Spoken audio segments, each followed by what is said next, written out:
honestly think, dude, we should open it and flood it.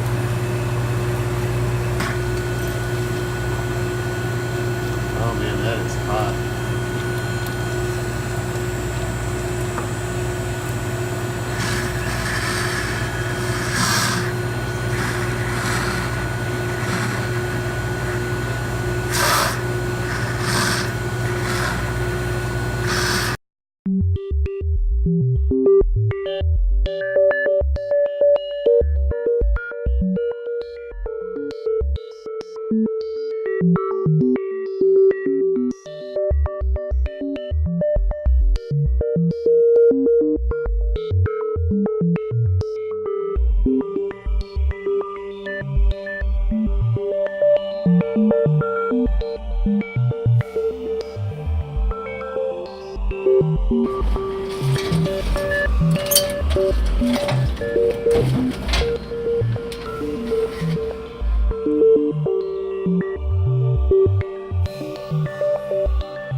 Here we're looking at the generator from the WinLab fire. It is a Parker Boston H2-800 hydrogen generator.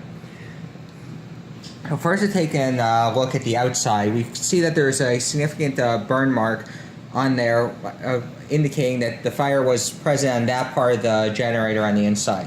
And we can see an analogous mark on the inside of the generator directly opposite it. We don't see any other burn marks on the other side of the generation, indicating that the fire was localized. Now let's take a look at the inside of the generator. So if we look at the inside of the generator, it also indicates that the fire was localized. Looking at the front, we can still see that a lot of the Tygon or plastic tubing in the front is intact. The plastic reservoirs, which are used to contain the water for the generator, the bottoms are intact and the tops are melted. If we move backwards, we could see our cell over here, which is where the main wire splitting elements are. There we see a lot of melted plastic on it, as well as significant burn marks. As we move farther back, we also see towards the back some small plastic tubing, which looks rather intact. See our pressure regulator, which looks intact, our electronics, which look relatively intact, as well as the wires going along the back of the unit. The coating does not seem to be melting, thus indicating that the fire seems to be localized to the cell and then move and burn the top of the plastic reservoirs. So looking at the cell, it appears to be made of a ceramic or hard plastic material. See here, towards the back of it is relatively flat, indicating that it wasn't compromised. And the same thing kind of in the front here. It appears to be relatively flat, just here covered with some melted plastic. However, towards the side here, we can see that there's a recession here, indicating that the fire likely occurred directly behind there and compromised the external material.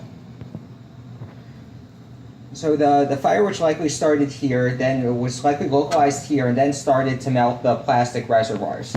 So the fact that the reservoirs are only melted on the top is likely due to the water still in the reservoir, since the researcher indicated that the reservoirs were filled up 10 minutes before the fire. So the water presumably cooled the bottom of it and kept keeping those intact, and rather just melted the top and then slowly made its way in, which is why when responding to the fire, it was observed that there appeared to be a fire inside of the reservoir.